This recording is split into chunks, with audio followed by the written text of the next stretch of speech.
My dissertation on the Thornhill Lake site is available through the University of Florida libraries as a PDF. So if you want to know more about Thornhill Lake, the history, the background, the work that I did, my interpretations, you can download it and read it at your leisure.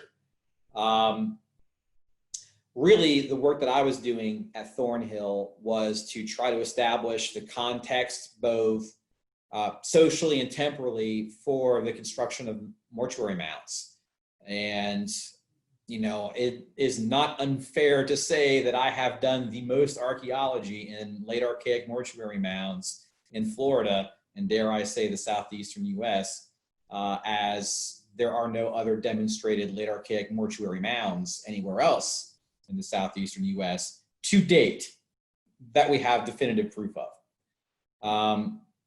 So a lot of the work that I did was very brass tacks, nuts and bolts kind of archaeology, establishing construction sequences, dates, and then trying to infer activities and behavioral patterns through looking at the depositional histories of the site, as well as, you know, the kinds of things that we were finding.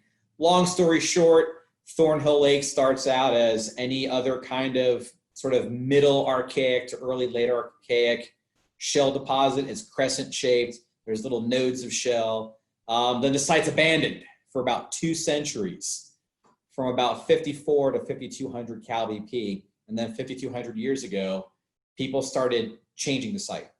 They began piling sand on top of shell, began building sand mounds on top of shell platforms at the site.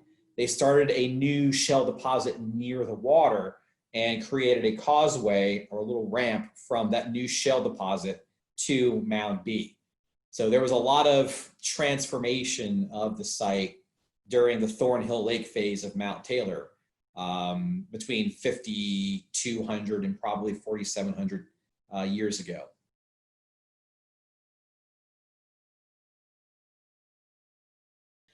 So Clarence Moore, by our own standards of modern archaeology, he's basically a very enthusiastic amateur. However, by the standards of the late 19th century, he was actually doing fairly good archaeology to a greater or lesser degree. He corresponded with a number of professional archaeologists, including, what's his name, Jeffries Wyman at the Harvard Peabody Museum, because Jeffries Wyman had done some work in Florida and St. John's.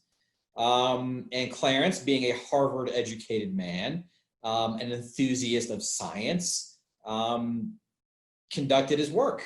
And to his credit, he dug up a lot of sites. He damaged a lot of, not just in Florida, but in Georgia, Mississippi, Alabama, Kentucky, Tennessee. He got around the Southeast. But all throughout his travels, he was taking notes. I've seen his notebooks. And to his credit, and I don't know that there are many archaeologists who can boast this, he's published on a lot of archaeological sites. A lot of his work in the Philadelphia Journal of Natural Sciences, but the University of Alabama Press in the late 90s and early 2000s compiled all of his publications and republished them. So we now have at our easy disposal, at our within reach, in this case, I just have to go over to my shelves and I can pull off any of the articles that he wrote in any of the places he investigated. And a lot of archaeologists will vilify Clarence Moore. Yeah, he dug up a lot of sites, he damaged a lot of sites, but he left us a record of what he did. And the information that he provided me at Thornhill Lake is useful. Now, he never published on this, but he dug into the shell midden at Thornhill Lake.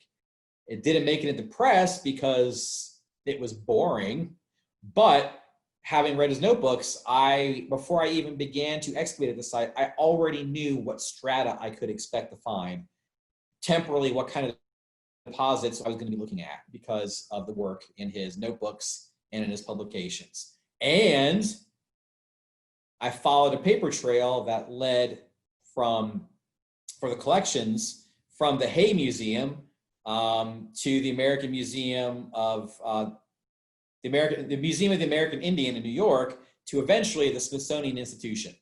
So I was able to follow these collections through time and place, and was able to go and study the artifacts themselves, which is how we know that the beads are jasper and not catlinite. So we can correct some of his mistakes. And in many cases, his work is the only record we have of any archaeology in many of those sites. So really, without Clarence Moore, we would have nothing about a lot of sites that have been destroyed since. He's the Squire and Davis of the southeastern United States.